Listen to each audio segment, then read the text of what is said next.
Pruwell dan konsep baru asuransi kesehatan yang untungkan pemegang polis. Video ini agak panjang, sekitar 3 menit. Mending save dulu biar nggak hilang. Repricing premi asuransi pada 2023 membuat banyak orang merasa dirugikan. Baik yang pernah klaim maupun yang belum pernah klaim kena persentase kenaikan yang sama. Bahkan di salah satu perusahaan asuransi, repricing kedua awal tahun ini kenaikannya hingga 90% untuk semua nasabah. Padahal kenaikan tersebut disebabkan oleh inflasi medis dan klaim yang sangat tinggi. Artinya orang yang tidak klaim seharusnya tidak berkontribusi ke kenaikan premi tersebut. Ini menimbulkan pertanyaan, sampai kapan premi akan terus naik? Apalagi inflasi biaya kesehatan jauh lebih tinggi dibanding kenaikan penghasilan. Hal itu tentu memberatkan keuangan. Solusinya, Pruwell. Ketika tidak klaim, kita mendapatkan reward diskon. Tahun pertama diskon 5%. Tahun kedua diskon 10%, tahun ketiga dan seterusnya 15%. Bagaimana kalau terputus tahun ketiga ada klaim? Maka di tahun berikutnya tidak dapat diskon. Tahun selanjutnya setelah 1 tahun tidak ada klaim, dapat diskon mulai tier 1 lagi sebesar 5%. Jadi ini lebih fair dan menguntungkan nasabah. Lalu, apakah kalau pakai Pruwell tidak akan kena repricing premi lagi? Ada 3 penyebab repricing asuransi kesehatan. Yang pertama, inflasi medis nasional.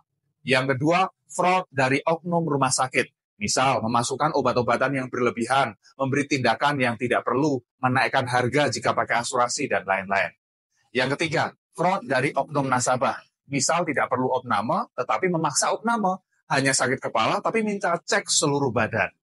Faktor yang pertama tidak bisa dikontrol, tapi faktor kedua dan ketiga bisa dikontrol. Kok bisa? Karena Pruwell bekerja sama dengan Pru Priority Hospital, jaringan rumah sakit yang memberi transparansi buku tarif dan jalur klinis. Rumah sakit prioritas itu ibarat restoran yang kasih harga menu. Jadi setiap obat dan tindakan ada daftar harganya. Rumah sakit non-prioritas adalah rumah sakit yang tidak kasih harga menu, sehingga bisa overcharge biaya semena-mena. Jalur klinis simpelnya adalah SOP perawatan pasien. Misal jika tipes dengan gejala A, maka diberi tindakan A, B, C. Sehingga oknum tidak bisa semena-mena memberikan tindakan atau pengobatan yang tidak diperlukan. Terbukti, top 38 klaim terbesar berasal dari rumah sakit non-priority. Bayangkan, ada 1 orang yang total klaim dalam setahun 52 miliar. Intinya, dengan ini faktor kedua dan ketiga bisa dihilangkan. Hanya tersisa 1 faktor, yaitu inflasi medis nasional. Sehingga ke depan kenaikan premi akan jauh lebih stabil. Jadi ada 3 keuntungan Pruwell. Yang pertama, hemat karena diskon premi. Yang kedua, hemat karena kedepannya lebih stabil dan terkontrol. Yang ketiga, limit lebih besar. Bagi yang sudah dapat surat penawaran, silakan diskusikan dengan agennya ya. Kalau agennya tidak aktif, boleh diskusi dengan saya. DM saja. Oke?